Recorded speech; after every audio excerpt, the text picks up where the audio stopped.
Merci de rester avec nous pour la seconde partie de New World Forum. Nous recevons cette semaine Dr Médecin Agboyome Kodjo. Il est le président du mouvement patriotique pour la démocratie et le développement MPDD, ancien président de l'Assemblée nationale, ancien Premier ministre du Togo, ancien directeur du port. Il a tenu, qu'on le précise, et puis candidat à la présidentielle de 2020 au Togo. Et c'est justement sur cette question qu'on va le relancer. Dr Kodjo, merci d'ailleurs de rester avec nous. Vous êtes candidat à cette élection, mais beaucoup disent que si l'opposition y va en disperser, elle perd toutes ses chances. Pensez-vous que dans les conditions actuelles, avec déjà 11-12 candidats déclarés, beaucoup de l'opposition, est-ce que votre cause est entendue déjà? Est-ce que vous avez déjà perdu cette élection?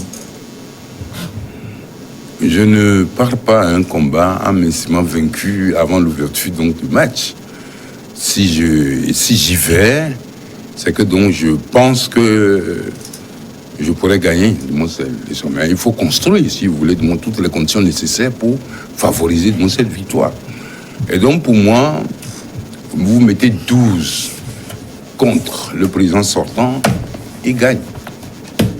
Mais nous travaillons pour voir si on peut construire une synergie gagnante qui permettrait donc au peuple togolais donc de réaliser ses aspirations lointaines et actuelles le plus rapidement possible. Ça veut dire que on connaît à peu près tous ceux qui se sont annoncés au niveau de l'opposition républicaine et également ceux qui viennent également de la société civile. Nous nous retrouverons pour réfléchir ensemble pour savoir comment mieux orchestrer, si vous voulez, en tout cas, l'activation donc, de nos différentes candidatures pour pouvoir espérer, en tout cas, être présent au moins au deuxième tour. Mais tout le monde ne partage pas ce point de vue. Certains estiment qu'avec le mode de scrutin qui est désormais deux tours, le premier tour peut constituer le test de rassemblement de l'opposition. Ce type de discours, je les partagerais bien volontiers si nous étions dans un pays qui a une tradition de vérité des urnes. Si nous étions dans un pays où la vérité des urnes est consacrée, où toute la procédure donc est respectée, électorale, je m'entends, est respectée, oui. Mais ceux qui disent ça, je crois qu'ils n'ont qu'à essayer. On va se donner rendez-vous en 2025 ou en 2030. Mais vous dites que vous êtes dans un pays dont la tradition électorale est la compte vérité des urnes. Mais les élections dernières que le Togo a connues ont été saluées par la communauté internationale. Une seconde, c'est parce que des gens responsables comme nous n'ont pas voulu montrer les travers du musulman devant la communauté internationale. Mais ceux qui dirigent le pays, de toute façon, ont reçu, si vous voulez, tous les travers qu'on a eu. Et c'est pour ça que j'ai dit, normalement, si nous voulons faire œuvre utile à la nation, donc aux Togolaises et aux Togolais, c'est qu'en fait, après ces deux scrutins, et l'opposition et, la majorité s'asseyent pour de tout en faire le point de dysfonctionnement et corriger. Mais comme ce dysfonctionnement profite au pouvoir, ça n'intéresse personne de toute façon d'enlever les astuces ou de toute façon ces dysfonctionnements qui nous font gagner. Mais M. Kodjo, si vous avez eu des preuves concrètes, vous les aurez exhibées, non? Est-ce que c'est mentir aux Togolais que lors des élections législatives, que j'ai vu un préfet qui se balade de bureau de vote en bureau de vote pour aller distribuer de la nourriture, du moins aux partisans unis? Est-ce que c'est de tous ceux qui m'écoutent et qui savent, est-ce que c'est est-ce que j'ai menti? Est-ce que j'ai menti? Une seconde. Ce que je dis, mais ce que je dis, ceux ou celles qui sont concernés par ça, ils savent. Est-ce que c'est mentir que quand on faisait les élections, locales, que de toute façon, en pleine campagne, on fait, si vous voulez, un nouveau redécoupage parce que le redécoupage de toute façon ne favorisait pas Vini? Est-ce que moi je mens?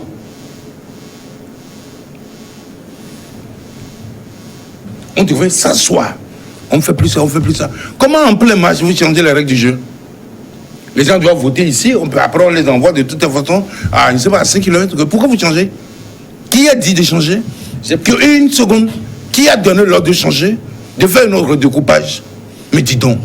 Vous croyez où là? J'ai plutôt écouté au sein de l'opposition des gens dire que le parti au pouvoir vous a favorisé et a permis votre élection d'ailleurs à l'Assemblée nationale. Et puis non, une seconde. Regardez-moi bien. Ah non, une seconde. Non, une seconde. Non, écoutez-moi bien. Ceux qui disent ça, je ne veux même pas les insulter ici. Je crois que le président de la République sait que si on n'a pas mis de tout quelqu'un de la société civile de toute façon entre mes pattes, j'ai les 3 députés dans les hauteurs. Je ne le dis pas pour me gonfler. Tout le monde sait, non? Eux-mêmes, ils le savent, non? C'est politique. Et ils savent aussi ce qu'ils ont fait pour gagner, non? Il faut qu'on soit sérieux. Il faut qu'on soit sérieux. C'est-à-dire, Agboyome Kodjo, ancien député, ancien président de l'Assemblée nationale, ne peut pas trouver un poste de député chez lui dans le Yotor. Et que c'est fort et ses amis qui vont favoriser. Ils ont triché, ils le savent. Et je lui ai dit qu'ils ont triché. Qu'est-ce qu'il vous a répondu? Je ne donne pas la réponse de toute façon dans un endroit public. Puisque vous avez dit ce que vous lui avez dit à un endroit public. Non, ça dit, il faut être sérieux et ne pas énerver les gens. C'est pour ça que quand on fait les locales, on voit que le MPDD est en train de percer grave dans un milieu en chose de 48 heures avant le scrutin. Ils sont partis changer le découpage électoral. Ils sont sérieux. Alors tous ces problèmes sont là, vous ne voulez pas les régler, vous dites que non, il faut venir quoi. On n'est pas des moutons. Hein. Donc vous dites que votre défaite, lourde défaite à ces élections, c'est dû à la fraude. C'est quand même un peu trop gros, non? Vous savez, je vais ressortir donc une des phrases de mon frère aîné, Mehdi Aoui Agoibo. Mehdi Aoui Agoibo, de toute façon, n'a pas été aux élections législatives. Il a été aux élections locales. Mehdi Agoibo, après, a dit, c'est bien la candidature unique. Mais si vous avez la candidature unique, et que donc on ne change pas le cadre de ce que lui a vu là, vous pouvez même de toute façon, je ne sais pas, trouver un autre mot pour affiner encore cette histoire de candidature unique. Elle ne peut pas prospérer face à la machine qu'on a mis là. Donc il faut déconstruire la machine. Je ne sais pas si je me fais comprendre. C'est-à-dire qu'en fait, ce type de jugement sévère qu'il a eu à faire sur lui, du moins sur les élections locales, moi, j'ai le même jugement. Mais pas seulement sur le local, mais également sur les législatives. Et pourtant, on ne s'est pas concerté avant que lui, de tout à l'heure, le soit son verdict. Je peux citer également les autres. Hein. Mais comment comprendre votre enthousiasme, votre espérance quand vous avez mordu la poussière aux élections législatives? Les élections locales, c'était la Brésilien pour les partis de l'opposition. Quoi comptez-vous pour gagner on peut pas dire que les élections, on peut pas dire que les élections locales, c'est la Brésilien, c'est faux. Moi, j'ai présenté dans une commune, j'ai eu 25 conseillers. Je considère que c'est le meilleur rendement. Je reprends. J'ai présenté dans 30 communes. J'ai eu 25 conseillers. Quand tu calcules tout ce qui... J'ai dit 30, hein, alors qu'il y a 155 communes. C'est le meilleur rendement. Deuxième chose, vous dites que les élections législatives, oui, les élections, les pratiques que moi j'ai vécu en direct, et puis de toute façon, on pousse l'outrecuidance de dire que si le parti ne m'a pas favorisé, mais vous pensez que là, les endroits où ils estiment qu'ils gagnent laquelle, ils gagnent en respectant le code électoral. Je parle que du code électoral, ils respectent le code électoral. J'ai d'autres choses que la décence. La décence m'évite de déballer ici sur ce processus-là. Bref, moi je dis, le pouvoir a intérêt, le budget bien a intérêt, pour conjurer les manifestations de lendemain, pour conjurer les dérives. Donc, post-électoral, de faire les réformes. Parce que si on ne fait pas les réformes, ben c'est eux-mêmes qui auront cherché de toute façon, ou qui auront réuni, si vous voulez, toutes les bûchers d'allumettes de toute façon, entre les mains, il suffit seulement d'un truc là, donc beaucoup c'est le bruit.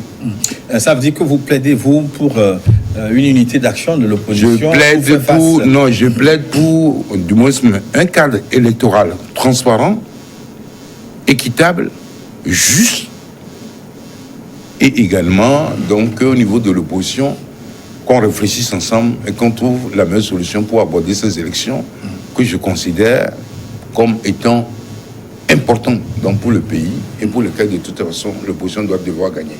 L'ancien archevêque de Lomé, Monseigneur Philippe Falon-Kokodjo, tente de vous réunir pour obtenir les conditions que vous venez de décrire. Est-ce qu'il va réussir, Monseigneur Kojo? Non, je ne suis pas devin et je ne lis pas dans les tasses de café. Ce qui est sûr, moi je lui rends hommage. À supposer un seul instant qu'il n'y avait pas Kodjolo, sous l'autorité de qui nous allons nous réunir. Personne au sein de l'opposition aujourd'hui ne fait l'unanimité pour dire, écoutez, venez chez moi, nous allons réussir, nous allons, comment dire, réfléchir ensemble sur les meilleures stratégies à adopter pour pouvoir donc, en tout cas, gagner du moins ces prochaines élections. Kodjolo, je lui rends hommage. Me demander s'il va réussir, je crois que c'est une question de volonté. Mais si nous voulons du moins que Monseigneur Kodjolo réussisse sa mission, il va réussir. Mais il ne fait pas l'unanimité non plus. Mais de toute façon, vous-même, vous ne faites pas l'unanimité. On me dit que vous fréquentez avec les gens du pouvoir, vous fréquentez avec les gens de l'opposition. Donc, personne ne fait l'unanimité. Et même ceux qui nous dirigent, est-ce qu'ils font eux l'unanimité? Certains ne font pas partie de cette initiative. Est-ce que ce n'est pas dommageable? Des partis comme l'ANC, comme le CAR, ils ne souscrivent pas pour l'initiative de Monseigneur Kojo? Non, moi, j'ai rencontré souvent les responsables du CAR. Donc, à ces réunions. Donc, je n'ai pas vu donc, les gens de l'ANC, mais ça ne veut pas dire que l'ANC, notamment son président, a coupé le pont avec Monseigneur. Il y a des passerelles. Donc, ils se parlent. C'est largement suffisant. Ou du moins, on ne veut pas dire que c'est largement suffisant. C'est déjà au moins un pas. Et je pense que on pourra finalement s'entendre de monde pour faire quelque chose de bien pour le pays. Docteur Kojo, quel est votre avis de la gouvernance forte qui est en train de boucler 3 mandats à la tête du pays? Je crois quand même que je suis moins placé donc, pour donner un avis sur cette gouvernance-là. Mais les premiers qui sont concernés, c'est les populations. Faites circuler vos trucs, comment je dirais, vos micro-trottoirs là, dans les différents milieux et demandez aux gens. Bon, voilà. Mais tout ce que je peux savoir, si Faure a bien gouverné et que sa gouvernance répond du moins aux préoccupations des Togolais, sans tricher, il devait être plébiscité. Mais j'ai le sentiment du moins que beaucoup de gens du moins sont pressés de toute façon de voir le changement arriver. En attendant le micro-trottoir qui ne sera pas scientifique, on peut s'appuyer sur certains documents, des statistiques, des rapports. Par exemple, du Fonds monétaire international. La dernière fois, vous avez vu le Togo qui a été applaudi pour être premier réformateur en Afrique. Ce sont quand même des études qui rendent compte du bilan du fonds. Est-ce que vous faites foi à ces études? Écoutez, les organisations dont il s'agit sont des organisations donc, respectables, mais j'aurais aimé de toute façon que nous célébrions 300, 400 emplois créés avec le PND, ceci plutôt que donc, de nous fier sur des statistiques de toute façon qui n'ont rien apporté dans la vie des Togolais. Tu as compris? Donc vous estimez que ces statistiques ont été truquées? Ah, ça ne me fait pas dire ce que je ne dis pas, ou ce que je n'ai pas l'intention de dire, ou ce que je ne pense pas. Je dis bien que, j'aurais personnellement aimé et prendre part à une manif où on dit le pouvoir célèbre, du moins sur une période donnée, la création de 500 emplois. Oui, mais en et donc, une seconde, la création de 500 emplois. C'est-à-dire que quand je vais là et je mets beaucoup de choses en perspective, je me pose des questions. Voilà un pays où, de toute façon, le mal-être, le mal de vivre, pousse les gens à prendre des risques inouïs. Des chiffres existent aussi, parce que le chef de l'État l'a dit la dernière fois, le Togo, c'est le pays de l'UEMOA qui a le taux de chômage le plus bas.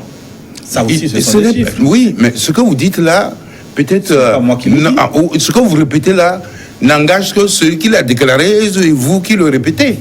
Je ne sais pas. De toute façon, moi, ça m'a semblé un peu surréaliste. Voilà. Est-ce qu'on peut nous dire quel est le taux du chômage aujourd'hui? Mais corréler cela avec de toute façon le taux de chômage dans les autres pays afin que nous puissions donc apporter notre adhésion en disant que oui, nous avons le taux de chômage. Mais écoutez, moi je reçois les gens tous les jours. J'écoute la détresse des gens. Je sors, je vais rencontrer les populations. Mais estimer que les politiques publiques que nous avons déclinées donc, ont créé des emplois durables et que le taux de chômage, le plus bas, au niveau de notre zone ouest, je ne sais pas si on se situe seul au niveau de l'UMOA ou du moins on parle de tout la CEDEAO. En tout cas, je ne vais pas de toute façon. Mon problème de toute façon n'est pas du moins ce que quelqu'un déclare, mais c'est ce que je vais aller dire aux populations pour les convaincre que je ferai mieux que ça. Alors, on verra peut-être tout à l'heure ce que vous allez... votre thème de campagne, mais avant d'en aller... Vous l'avez déjà. L'expérience au service de l'espérance. Et pourquoi êtes-vous candidat d'ailleurs? Parce que je me sens en capacité d'apporter des réponses aux préoccupations des Togolais. Vous savez, lorsque, après le désordre, donc, le général Adema, personne m'a fait l'honneur d'aller au port, les gens me demandaient, avec tout ce que tu as fait là, c'est ce port-là qu'on a trouvé à vous donner à les gérer. Je dis, j'aime les défis. Quand moi j'étais arrivé au port, le port était comme la fonction publique. Hein. C'est un prolongement de la fonction publique. Ok? Je fais le point. Quels sont les problèmes? Et j'ai cherché à rencontrer les gars qui réussissaient du monde dans le port. Oui, j'ai tel problème, comment on fait? J'étais tel. Mais lorsque j'ai trouvé mon langue d'attaque, les gens ont vu. Après, je veux dire. Aujourd'hui, est-ce que les autres n'ont pas fait mieux que vous? Parce que le port, aujourd'hui, les gens l'ont Lomé, avec un troisième quai, avec le trafic, qui dépasse de loin certains ports de la sous-région, est-ce qu'ils n'ont pas fait mieux que vous? Non, moi, je ne veux pas me juger. Je pense qu'on parle de tout. Prenez le micro et allez de toute façon au port de Lomé et ils vous diront donc ce qu'ils pensent réellement. Non, d'une manière ou d'une autre. Il y a plein de choses qu'ils ont exécutées et que nous avons déjà, en tout cas, énuméré comme projet de Moussa à réaliser. Ça, de toute façon, ça, personne ne peut dire le contraire. Et donc, je dis bien, ils ont réalisé. Le général Adema a posé, le 12 janvier 1999, 12 janvier 1981, a posé la première pierre pour la construction des terminaux conteneurs. Le terminal conteneur n'est pas venu avec Bolloré ou avec les autres. Et Adema a posé. Je suis parti chercher l'argent à l'AFD, l'argent qu'on a prétendument, mais en tout cas, ou l'argent que j'aurais prétendument de mon détourné. Ceux qui m'ont arrêté là, eux, ils ne savaient pas qu'il y avait un terminal conteneur. Ils ne savaient pas où est-ce que j'ai pris l'argent. Quand ils ont annulé une partie de l'argent parce que ce que l'AFD exigeait, ils ne pouvaient pas faire, ils ne savaient pas. Bref, ne m'emmenez pas à parler parce que moi j'ai les dossiers du pays. Ce n'est pas de la blague.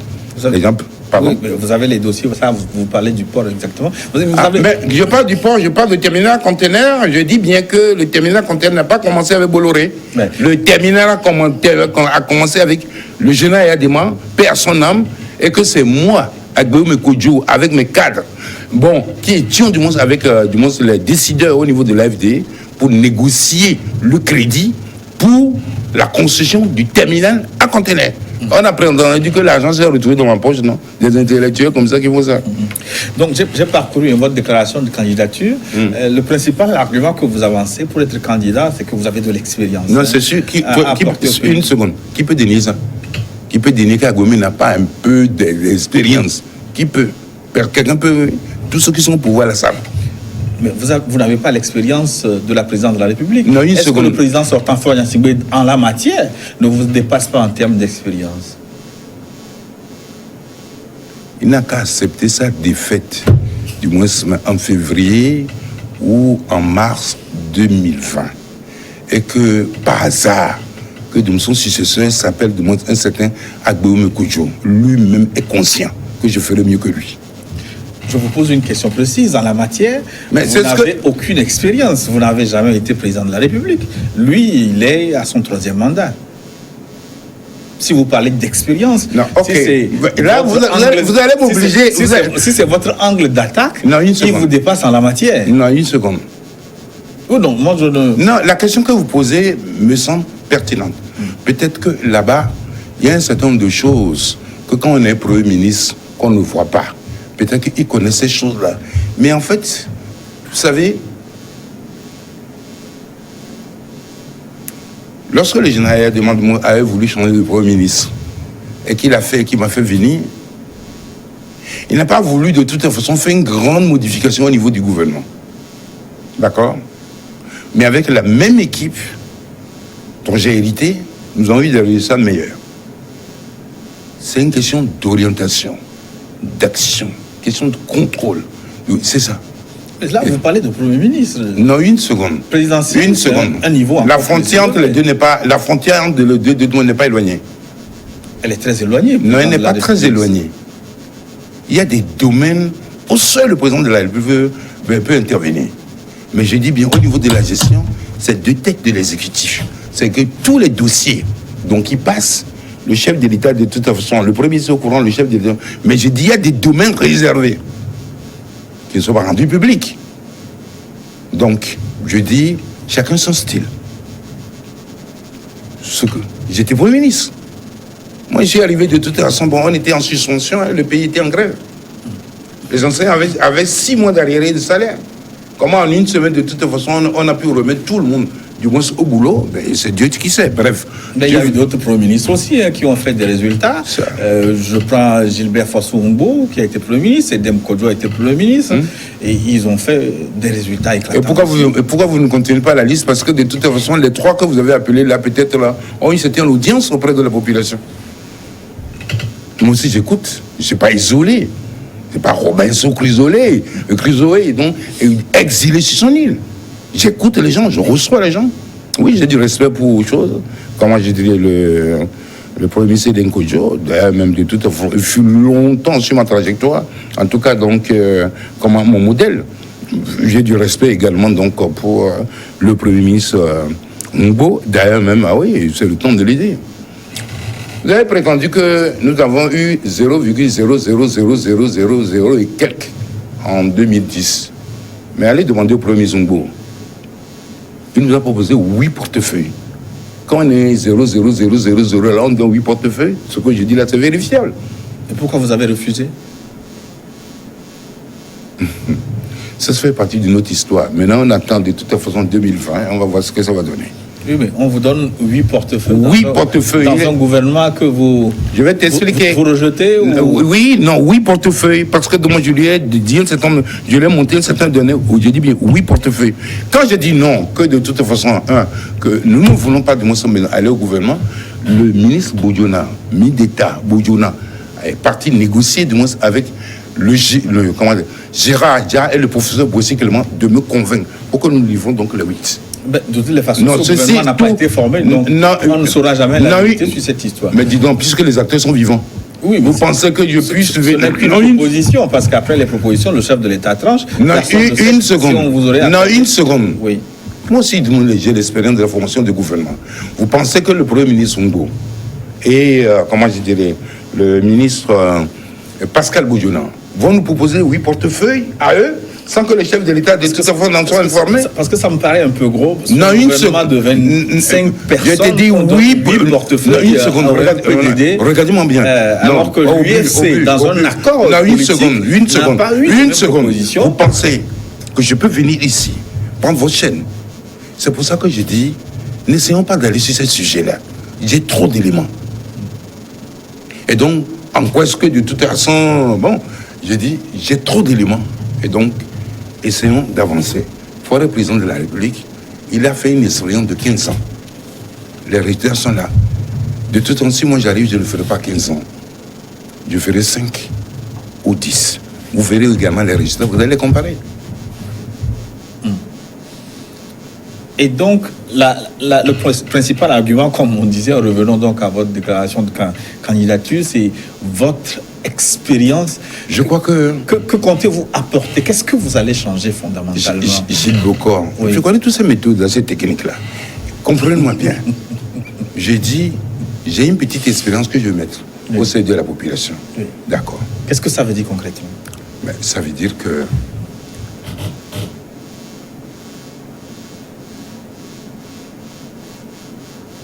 Nous proposons, une fois la victoire acquise, d'augmenter les salaires des agents de l'État.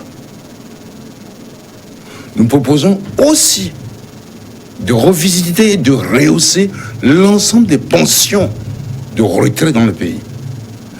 Vous savez, les scènes où nos oncles, nos tantes se rendent aux caisses de retraite, aux différentes caisses de retraite pour toucher leur pension. Et on leur dit, vous avez 5 000, vous avez 6 000, vous avez 7 000. C'est la honte. Parce que lorsqu'on s'est mis au service de l'État pendant 30 ans, on a acquis 55 ans ou 60 ans, lorsqu'on s'est mis au service des collectivités territoriales et qu'on dit la retraite devient un cauchemar, la retraite vous clochardise, je dis que nous avons une obligation de respect par rapport à ceux qui ont servi le pays. À partir de ce moment-là, que ce soit de toute façon, que ce soit les agents de l'État, que ce soit donc, comment je dirais, les pensionnaires de l'État, que ce soit donc le SMIC que nous voulons passer de toute façon. Nous disons que aucune pension de retraite ne doit être inférieure au SMIC, que le SMIC lui-même soit révalorisé. Si vous n'avez pas une dose d'expérience, vous ne pouvez pas faire ces propositions parce que... Une seconde. Vous avez posé la question. Oui. Là où je vais aller chercher les ressources pour répondre à ça, je les ai. Deuxième chose. Il ne vous a pas échappé aussi dans ce pays-là que le problème de passeport a été réglé par ma législature. Le problème de passeport, les gens mouraient. Les gens perdaient leur boulot à cause de passeport. À cause de passeport togolais. On vous demandait du moins, mais c'est vrai. J'ai dit une Bible. J'ai dit une Bible de pièces à fournir. C'est nous qui l'avons réglé.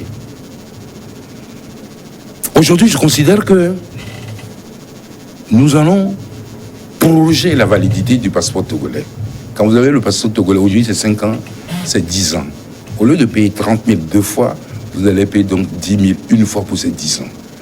C'est aussi de toute façon un élément qui structure un mandat social annoncé dont nous n'avons pas vu les effets, on a glissé vers le PND. Deuxième chose, je parle de la carte d'identité. La carte d'identité, c'est aujourd'hui 5 000 pour 5 ans.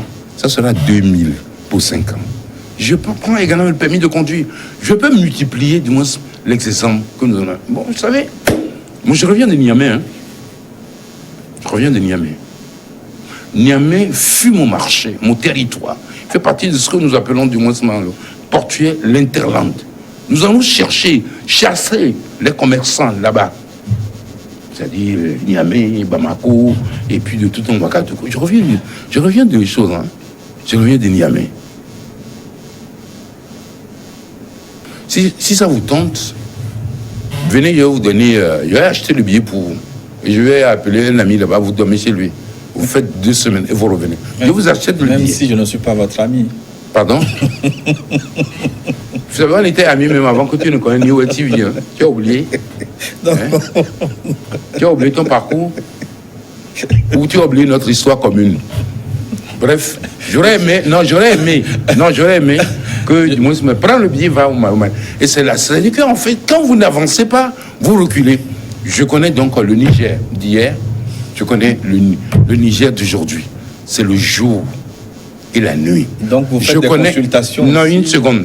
Je connais le Mali d'hier, je connais également le Mali d'aujourd'hui. Généralement, on nous dit que quand tu n'avances pas, tu recules. Oui, nous avons reculé, parce que ces pays-là, on continue d'avancer.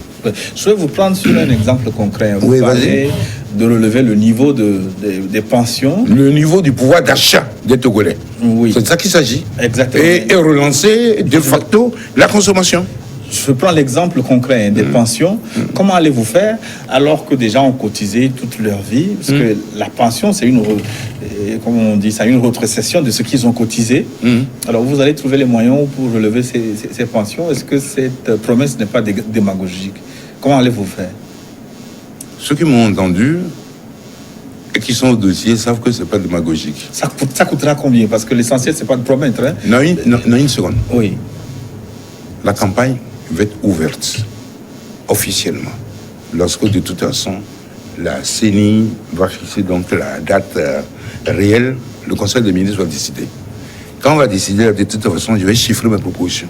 Nous les avons déjà, mais ce n'est pas la peine c'est pas le moment de me dire. Je vous ai dit que c'est possible. D'accord? Et je répète que c'est des éléments qui peuvent aller structurer l'offre de mandat social, mais que nous n'avons pas vu venir. Le fait quand tu prends le passeport Non, quand on prend le passeport togolais, sur 10 ans, que tu l'obtiens, tu veux renouveler, tu sors 60 000. Au lieu de sortir 60, tu sors 10 000. Ça veut dire que je mets indirectement par rapport à la situation actuelle 50 000 francs dans ta poche. Vous comprenez? Pourquoi vous voulez encourager, faciliter l'accès au passeport? C'est des pièces d'identité. Non, c'est des pièces d'identité, donc, comment dire, ordinaires, dont tout le monde a besoin. D'ailleurs, même hier, là, bon, je crois que c'est des manœuvres politiques, du moins, comment je dirais, dans un pays, je ne veux pas donner le nom, mais en fait, si vous cherchez, vous allez trouver, on dit carte d'identité gratuit. Carte d'identité, là, gratuit. Ce que je dis là, ça ne donne même pas de 48 heures. Bref, vous dire, si les gens le font gratuitement, nous aussi, on peut diminuer le prix. Gratuit. Oui, sur le plan politique, si vous devenez président de la République, qu'est-ce que vous comptez faire pour cimenter la réconciliation, la paix nationale? Alors, écoutez-moi bien. Tous ceux qui ont un statut de prisonnier politique ou assimilé, nous allons les sortir, à commencer par Pacha Nyatsingwe. Deuxième chose, je ne condamne pas les éléments de force de l'ordre et de sécurité qui exécutent des ordres qu'on leur donne et qui rentrent dans les maisons et qui frappent les gens. Il y a des images qui circulent. Vrai ou faux, il y a des images. La réconciliation nationale aussi, c'est que aucun gendarme, aucun policier, aucun militaire ne violerait aucune maison pour aller de moins exercer des voies de fait là. Je dis bien, c'est pas eux qui sont en cause. C'est de toute façon la chaîne de commandement qui est en cause. Puisque de toute façon, il y a un vieux truc de Napoléon qui existe là. L'autorité qui donne l'ordre en est responsable. Et la réclamation ne peut intervenir qu'après exécution. Ils ne le feront plus. Même si les forces de l'ordre ont des informations... Non, ils ne feront plus. De toute façon, on ne passera pas à la justice. Pour rentrer dans la maison de quelqu'un, il faut être muni d'un mandat. Et puis de toute façon, chacun de toute façon vient ici. On est libre. Nous sommes venus libres. Donc, et nous avons les mêmes droits. Et nous avons les mêmes droits. Vous avez été ministre de l'Intérieur pour des cas de sûreté, de sécurité. Vous pensez qu'on a le temps d'aller à la justice avant d'aller vérifier des informations de ce genre? Une seconde.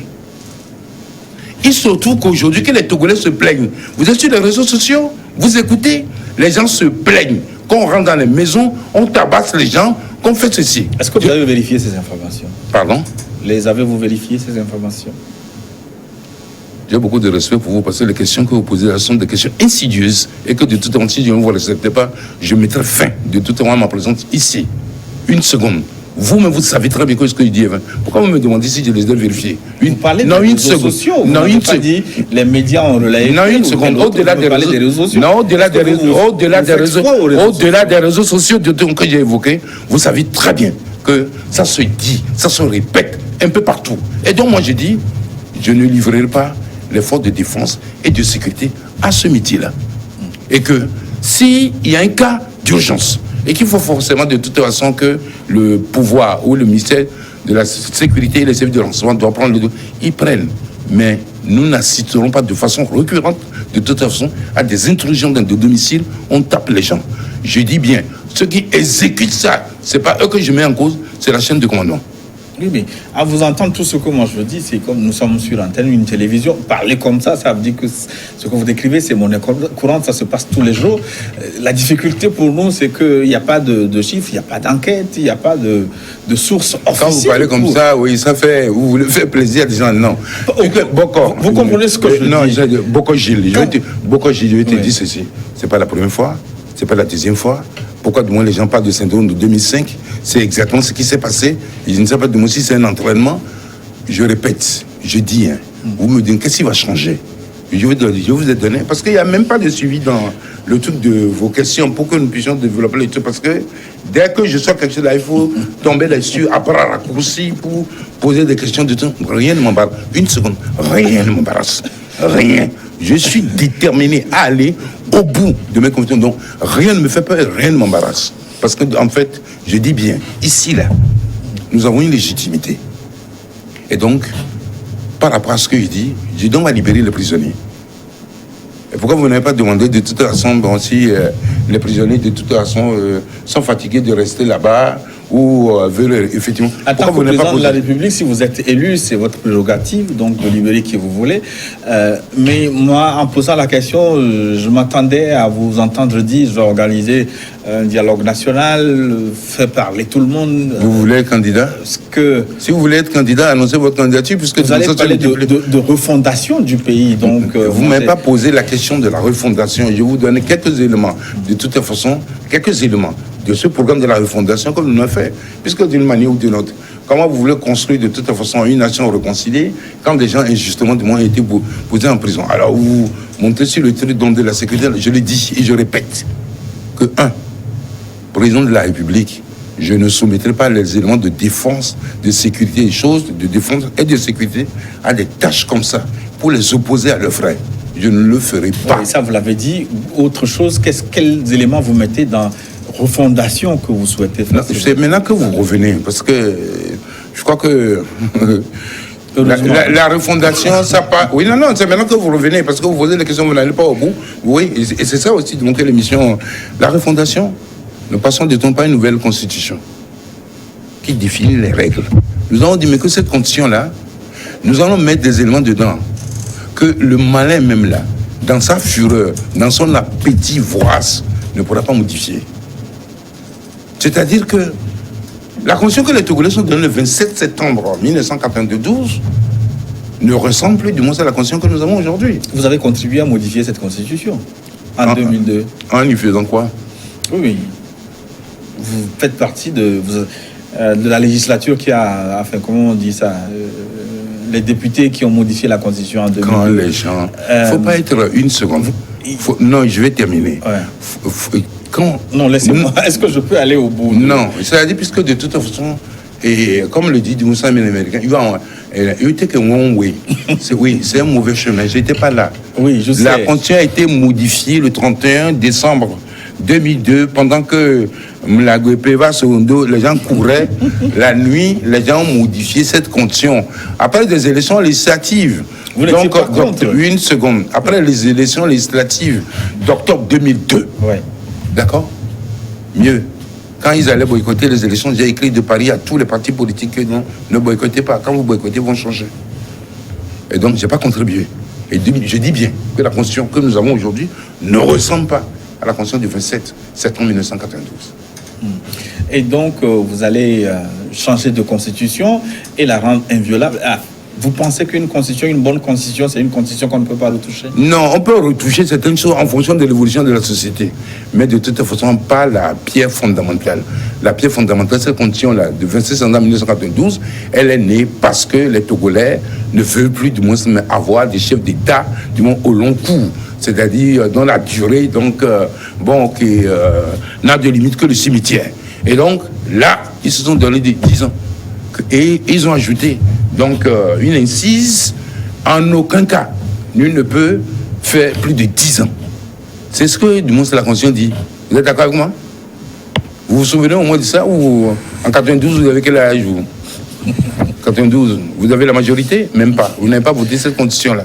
Voilà. C'est moi qui ai organisé le scrutin. C'est moi qui ai organisé le scrutin référendaire. Donc, vous parlez de, comment dire, la refondation, pas nécessairement, pas une nouvelle constitution, pas de nouvelles institutions que nous allons mettre en place, ok? Pas des règles que nous allons définir. Pour quel type de régime opteriez-vous? Est-ce que je ne peux pas, les éléments que vous me demandez, le besoin de sortir de cette constitution est fort. Le besoin est fort. Donc, je ne peux pas, moi, seul, dire voilà le type de choses. On met une constituante, c'est eux qui travaillent et qui soumettent. Mais on sait comment ça se passe souvent. Non. Ces constituances, souvent, c'est pour traduire la volonté du leader. C'est pas forcément ça. Si vous arrivez demain, d'abord, personne, je dis bien personne, ne fera plus de 2 mandats. Je dis bien personne. Peut-être que même au niveau de la durée du mandat qui est de 5 ans, peut-être on serait tenté même de ramener ça à 4. Mais oui, pour le moment... Pourquoi vous donnez tant la limitation du mandat? Est-ce que c'est ça le véritable problème? Parce qu'on voit certains pays en Afrique, les gens citent régulièrement le cas du Rwanda, avec Paul Kagame qui est au pouvoir, mais qui assure le développement du pays. Est-ce que rester au pouvoir fondamentalement est un problème. Je crois que si Kagame était président de la République donc, du Togo, le problème se poserait donc en d'autres termes. Pourquoi le besoin des Togolais aujourd'hui, c'est l'alternance. Pourquoi c'est la même formation politique et pourquoi c'est la même famille? Et que de toute façon, même si c'est la même formation politique, il n'y a pas d'autre. Monsieur Bouyou Kodjo, on a assez parlé du Togo. On voudrait avoir votre avis sur quelques questions sur le plan international. Parce que si vous aspirez à devenir président de la République du Togo, vous allez rencontrer ces problèmes, notamment le CFA, le terrorisme. Avez-vous une idée des solutions qu'il faut pour régler ce problème qui mine beaucoup de pays? D'abord pour le terrorisme, il faut renforcer le rôle des familles dans la société. Cela veut dire donc au niveau des allocations familiales, au niveau des aides qu'il faut apporter aux familles pour la transmission des valeurs, de nos valeurs à nos enfants, il faudrait donc veiller à cela. Parce que la plupart donc des pirates ou des terroristes, puisque tout ça c'est du terrorisme, c'est des gens qui sont en rupture avec leur famille, qui sont en rupture avec la société. C'est des gens qu'on n'a pas pu encadrer. Et qui sont de toute façon abandonnés à eux-mêmes et qui sont enrôlés dans ces mouvements criminels. Donc il faut jouer. Il faut montrer que la famille joue un rôle important dans la transmission des valeurs. Quelles sont nos valeurs? Voilà, on ne tue pas quelqu'un comme ça. Oui, quand on dit bonjour, dans la transmission de ces valeurs-là, ça peut être un élément également pour, de toute façon, diminuer l'ampleur de ce phénomène. De deux, en dehors de ça, on ne peut pas imaginer un monde sans criminalité. Et donc, ça constitue, si vous voulez, donc l'économie de certains. Donc, ces actes terroristes, les prises d'otages, et ça, là également, donc, par le biais des renseignements et la collaboration également avec la population, et puis également des instruments aujourd'hui qui existent, donc, permettent donc d'identifier ou de voir la menace venir. Nous pourrons demain donc conjurer cela parce que si réellement, de toute façon, le 21e siècle s'appelle Afrique, si nous ne mettons pas, nous ne construisons pas de toute façon la trajectoire de la paix, nous ne pouvons pas assurer le développement du continent. Et donc, en fait, c'est un fléau contre lequel il faut, donc, comment je dirais, il faut lutter. Et je peux saluer ici ce que fait le gouvernement. Et dans la lutte contre le terrorisme, ce que fait le gouvernement en ce moment, en créant des synergies avec les autres États, avec les autres services de renseignement, en anticipant, parce que dans ce domaine-là, la force, c'est l'anticipation. C'est disposer des renseignements à temps et agir avant que, de toute façon, l'ennemi ne cherche à se manifester. Que ferez-vous du CFA? Le CFA pose problème. Et ça ne date pas d'aujourd'hui. En 1972, lorsque le président de la France est venu ici, le nom va me revenir tout à l'heure, Pompidou, le général Adéman, personnellement, a eu le courage de poser de toute façon le problème de parité entre le franc CFA et le franc français à cette époque-là. Que ça ne nous arrange pas. Il y a eu beaucoup de drames supposés ou réels autour des revendications concernant donc le franc CFA. Et il n'y a pas longtemps à Paris, Bruno Le Maire disait, le ministre des Finances, il disait que ils vont mettre une réforme audacieuse, mais tout dépend des Africains donc eux-mêmes. Je ne vais pas dire que c'est un sujet tabou, mais c'est un sujet difficile. Mais nous composerons avec main l'élément sur lequel, de toute façon, nous allons beaucoup travailler avec le Trésor français, c'est qu'en fait, au niveau de la Banque centrale, et qu'on puisse desserrer un peu donc le taux de crédit. C'est-à-dire, tant dans le volume de crédit que nous allons accorder, que tant dans les taux également dont ça appliqué. Il y a plein de jeunes aujourd'hui qui sont porteurs de projets. Mais ce n'est pas les microfinances là qui peuvent financer ce genre de projet. Il faut aller à un niveau plus élevé. Et donc, au niveau du franc CFA, de toute façon, nous pouvons obtenir, si vous voulez, donc, en tout cas, l'octroi des crédits donc à beaucoup de jeunes comme de femmes porteurs de bons projets. Nous le ferons. Vous savez, mais ça a été fait il n'y a pas longtemps, en chez le roi M6 là, au Maroc. Oui, où on a demandé donc que le volume, d'augmenter le taux de crédit accordé par rapport au PIB, de relever cela. Kagame aussi, du moins, l'a fait. Donc, si, vous m'avez posé une question tout à l'heure, j'ai dit, bon, si Kagame avait été président ici, de toute façon, ça ne poserait pas de problème. Parce que pour le moment, du moins, que Kagame, donc, elle n'a pas encore tenu, du moins, un demi-siècle donc, à la tête de son pays. Ou quelqu'un de la famille, voilà. Je crois que c'est ça. Et que si les résultats économiques et que mon Kagame obtient, si de tout en ces résultats sont ici, impactent réellement de toute la vie des Togolais, je ne vois pas pourquoi les gens vont demander qu'il y a alternance, puisque bon, celui qui est là, il nous fait manger, on est heureux, donc il n'y a pas de problème. Donc le problème de toute façon réside dans les résultats de la mauvaise gouvernance, réside dans la souffrance des populations qui disent que si c'est toi qui es la source de notre souffrance, vas-y, et puis quelqu'un d'autre va venir. Docteur Kodjo, nous arrivons donc à la fin de notre entretien. Merci d'être passé nous voir. Merci d'être passé voir vos ennemis. Non, ça a été un bon moment de partage, sauf qu'on a perdu un peu de temps sur des questions qui n'en valaient pas la peine. Selon vous? Oui, selon moi. Mais j'étais heureux de venir ici et de dévoiler de toute façon un petit bout donc, du programme de transformation de la société togolaise, en faisant en sorte que de toute façon chacun puisse se considérer du moins comme un acteur de changement transformationnel de son milieu. Voilà donc ce que j'ai à dire, tout en demandant à ceux qui n'ont pas encore pris leur carte d'aller de tout en prendre leur carte. Nous continuons de négocier, donc de voir les partenaires extérieurs et locaux de nous aider à ce que nous puissions avoir un dialogue politique sur les questions essentielles. On n'a même pas abordé donc le problème de la Cour constitutionnelle qui est dans une situation d'illégalité aujourd'hui, un conflit ouvert avec donc, la Constitution. Donc, je reviendrai prochainement, peut-être pas pour une émission aussi longue, mais un peu courte. Mais dans tous les cas, je souhaite au peuple togolais de connaître l'alternance en 2020. Merci, Dr Kodjo. J'espère que vous avez l'énergie nécessaire pour affronter la campagne, pour dérouler votre programme. Hein. Nous sommes prêts. Sentez-vous fort? Nous sommes prêts. Donc pour aborder ces élections. Et si il y a un minimum de compréhension, je pense que 2020 sera une année de résurrection, donc de l'espérance, de résurrection donc du peuple togolais dans tous ses compartiments. Merci. C'est moi qui vous remercie. Et la semaine prochaine déjà, nous faisons venir un autre candidat pour un autre son de cloche. Nous arrivons à la fin de notre forum. Merci de votre aimable attention. Dans un court instant, une nouvelle édition de journal sur votre chaîne New World Info.